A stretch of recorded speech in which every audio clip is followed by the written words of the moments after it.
नमस्कार, मेरा नाम ज्ञानेश्वर है और आप देख रहे हैं लाइव सिटीज। देखिए, बिहार की जब बात होती है तो शराबबंदी की बात होती है और शराबबंदी में पुलिस की भूमिका की बात होती है और पुलिस पर होने वाले एक्शन की बात होती है। हमारे साथ न्यूज रूम में है पटना हाईकोर्ट के एडवोकेट देव प्रकाश सिंह साहब। एक ऑर्डर के बारे में आज हम चर्चा करने जा रहे हैं, जहां पटना की बात है, कंकड़बाग की बात है। कंकड़बाग इलाके में दारू जब्त की जाती है, थानेदार पर सीधी गाज गिरती है और गाज कैसी।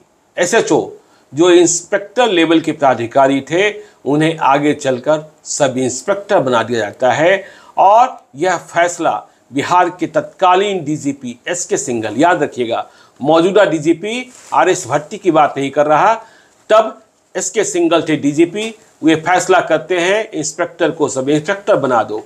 लेकिन जब मामला पटना हाई कोर्ट में पहुंचता है तो क्या होता है, बताएंगे देव प्रकाश सिंह साहब। देखिए, आरएस भट्टी साहब जब ज्वाइन किए तो उन्होंने पहले भाषण में ही एड्रेस में कहा था कि हम इस ढंग का कोई एक्शन नहीं लेंगे जी। मुझको याद है, मैंने सुना था उस चीज़ को। बड़ा ही गजब लग रहा है कि एक लेटर निकला है बिहार सरकार के द्वारा, वही प्रोहिबिशन डिपार्टमेंट द्वारा। लेटर नंबर है 63 और 2019-20 का 1296 नंबर है जी। 24/11/2020 का लेटर है।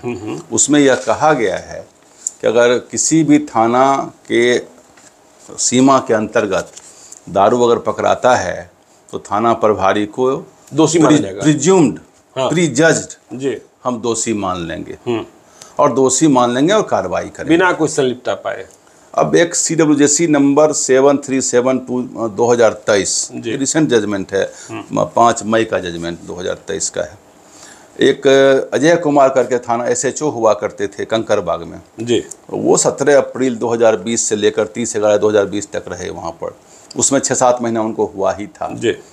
एक सेंट्रल टीम बनी और सेंट्रल टीम छापा मारना शुरू की एक्साइज डिपार्टमेंट। हाँ, तो कोई लूल्हा नाम का कोई आदमी था, उसके घर पर कंट्री लिकर मिला, जिसको देसी दारू कहते हैं। यह मान लिया गया कहीं न कहीं भट्टी भी होगी जी, शराब की, तभी दारू बंद, लेकिन भट्टी पकड़ाया नहीं जी।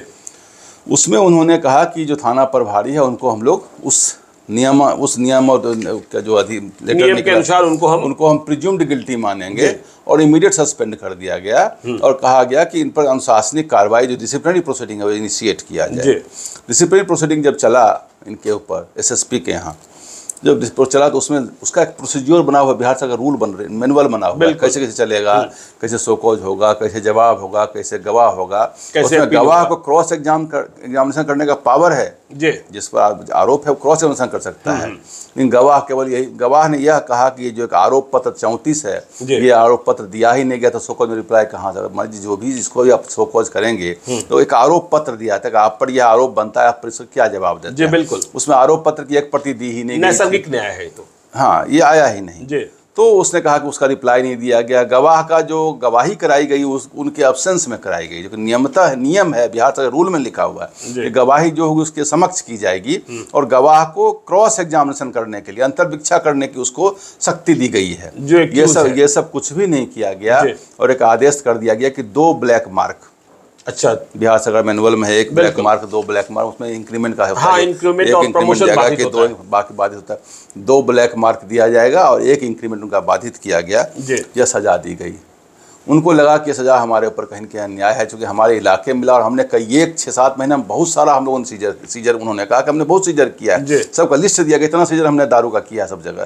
तो एक कहीं पकड़ा गया और एक केस से हमारे ऊपर एक्शन हो गया, तो उनको लगा कि हमारे ऊपर कहीं अन्याय हुआ, तो वो अपील में जो प्रोविजन है IG के यहाँ अपील, IG पुलिस के अपील में गए जी। अपील का प्रोसीडिंग चल ही रहा था, इस बीच में DGP महोदय ने स्वयं अपील का जो शक्ति है अपने एज्यूम कर लिया, ले लिया। अच्छा, उन्होंने खुद ले लिया और अपील उधर अपील चल रहा है, इधर उन्होंने शो कॉज इशू कर दिया फिर से। अच्छा, डायरेक्ट जी। और शो कॉज इशू करने के बाद एक रिप्लाई आया, लिख दिया रिसीव रिप्लाई, जवाब पाया और उसके बाद उन्होंने उस इंस्पेक्टर को सीधे रिवर्ट कर दिया सब इंस्पेक्टर में। अच्छा, इंस्पेक्टर से सब इंस्पेक्टर, हाँ, और बेसिक पे में इनिशिएट चल जाइए। और उन्होंने यह भी कहा कि जो आपका निलंबन हुआ है, जो सस्पेंशन हुआ है, उस समय के दौरान का केवल सब्सिडी में जीवन यापन भत्ता ही मात्र मिलेगा, केवल खाने पीने को, हाँ, इसके अलावा कुछ नहीं मिलेगा। ये बहुत ही हार्ड सेक्शन हो गया। और एक बिहार सरकार में और भी कानून है कि सेकंड शोकॉज, शोकॉज 2 होता है, जब होता है एक शोकॉज फिर दूसरा शोकॉज, इसमें सेकंड शोकॉज का भी लैप्सेज है। अगर इसको हम लोग सर्विस रूल्स में अगर देखते हैं तो 1 नहीं, 2 नहीं, 3 नहीं, बहुत सारी गलतियां हैं। बाद में जो आईजी के यहाँ जो अपील चल रही थी, उन्होंने कहा डीजीपी के आदेश के आलोक में इसको निरस्त किया जाता है। तो फिर ये पटना हाई कोर्ट फिर ये चले गए एडिशनल चीफ सेक्रेटरी होम के पास। अच्छा, वहाँ भी नहीं। अब गृह विभाग के प्रति हमारा बड़ा सम्मान रहता है, वहाँ बड़े अच्छे पदाधिकारी हैं, बड़े रीजनेबल, जस्टिफाइड, बहुत ढंग का वहाँ काम होता है। लेकिन चूंकि इतने जगह से सब जगह से हो चुका था, तो गृह विभाग अपने को कहीं इंटरवेन करने को जरूरत नहीं, मतलब करना चाहिए था, वो कहीं इंटरवेन नहीं किए और उन्होंने भी उसको रिजेक्ट कर दिया। कोई उपाय नहीं बचा उनके पास, मरता क्या नहीं करता, अल्टीमेटली वो पटना जो रिट का जो सेक्शन है आर्टिकल 226 में पटना उच्च न्यायालय का दरवाजा खटखटाए। पटना उच्च न्यायालय ने इन बातों को देखा, CWJC 737, यह भी देखा कि आपके FIR आपने लिखा कि रिपीटेड पकड़ाया गया आपके इलाके में, जबकि FIR में केवल एक था 25 सीटर का, दूसरा उसके अलावा कोई भी नहीं था। जब मात्र एक पकड़ाया तो आप देखते हैं रिपीटेड केवल भाषा बनाते हैं, भाषा कहीं का बना हुआ प्रिंटेड पड़ा हुआ रहता है, उसी को फिट कर दिया, नाम निकाल जबकि किसी के जीवन का और भविष्य की बात होती है।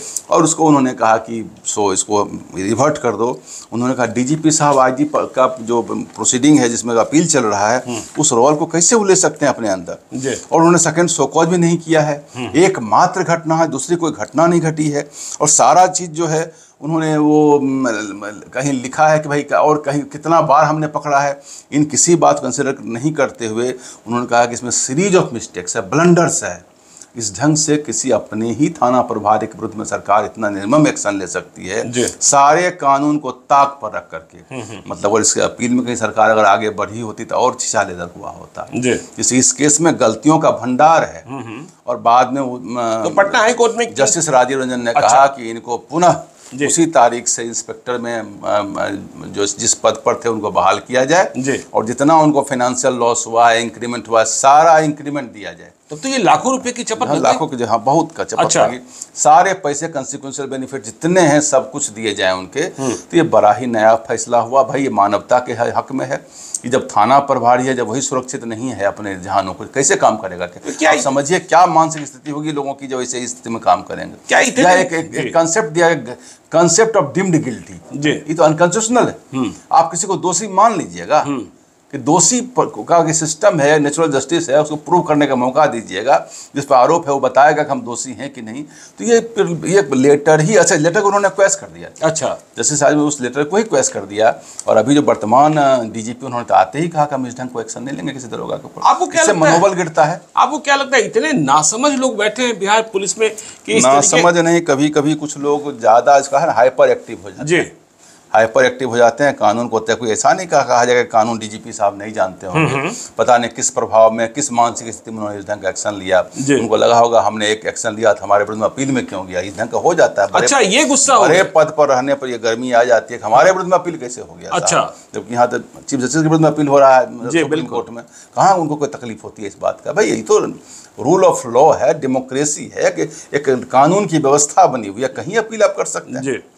तो ये एक बड़ा ही नया फैसला था, और सबसे बड़ी बात पुलिस बल का मनोबल तोड़ने वाला जजमेंट था। अगर ये निर्णय था जिसको कि पटना उच्च न्यायालय ने पुनः बहाल कर दिया। हमको लगता है इस फैसला के बाद जो बिहार पुलिस में जो लोग काम कर रहे होंगे उनका एक मनोबल थोड़ा बढ़ा होगा कि भाई बिना मतलब का इस ढंग का एक्शन उनके अगेंस्ट बनना होगा। चलिए, तो आपने देखा किस तरीके से डीजीपी साहब ने इंस्पेक्टर को सब इंस्पेक्टर बना दिया था, लेकिन पटना हाई कोर्ट ने फिर से इंस्पेक्टर बनाया और कहा कि जितना नुकसान हुआ है वह भी सरकार को देना होगा। तो ऐसे ही फैसले लेकर आपके सामने हम आते रहते हैं, आपकी जानकारी बढ़ाते रहते हैं। आप देखते रहिए लाइव सिटीज को। यदि अब तक आपने हमारे यूट्यूब चैनल लाइव सिटी को सब्सक्राइब नहीं किया है तो जरूर कर लीजिएगा, और यदि इस वीडियो को फेसबुक पेज के माध्यम से देखें तो पेज को लाइक कीजिएगा, ट्विटर पर भी हमें फॉलो कीजिए। धन्यवाद।